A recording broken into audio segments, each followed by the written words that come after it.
few of the reasons that golfers who've been playing for a while have decent swings, can put the ball pretty well, still shoot higher scores than they'd like to, myself included, is course management.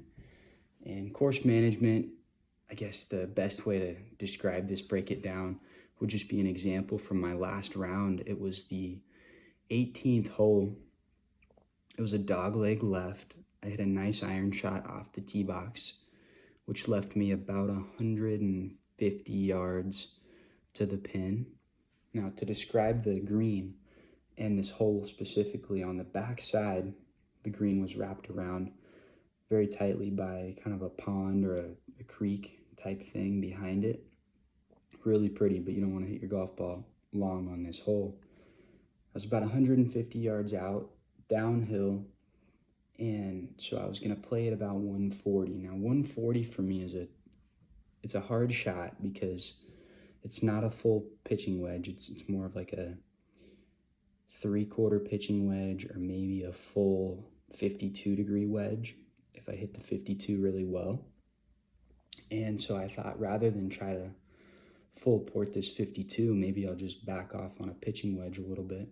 And that's what I did. So I was up there, I hit this beautiful shot with my pitching wedge, but I knew as soon as I saw the ball take off, it was too deep.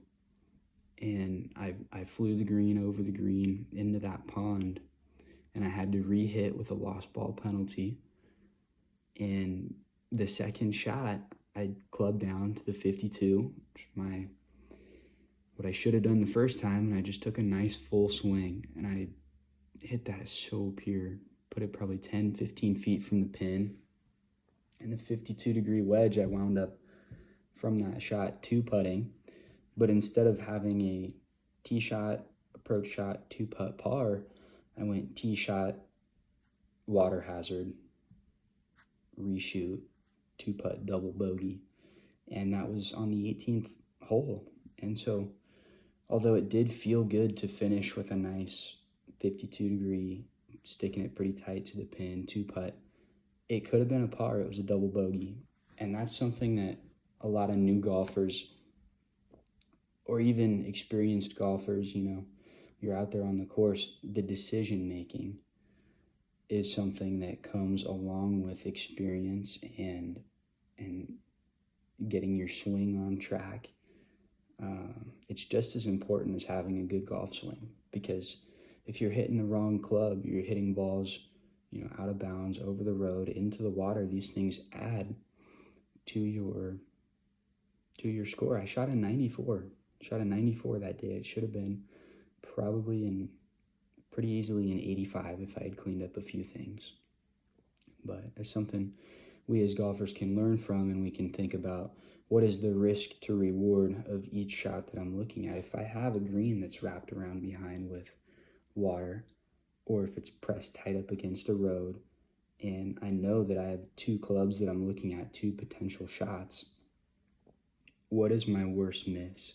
Well, on that 18th hole, my worst miss was to go long. So I should have played my short club. I should have hit my 52, the full swing, knowing that if I miss, I'm going to miss short, which was safer than my missing long with a pitching wedge. And I got that. I made the wrong choice, and it cost me 2 strokes. So going forward, I got to try to, and we as golfers, we have to try to think about, where do I want to miss, and what's going to cost me the least amount of strokes. If you have a hole that's super wide open, gun it down, go for it. That's where you'll get your birdies and your eagles, but don't cause yourself too many strokes by being overly aggressive.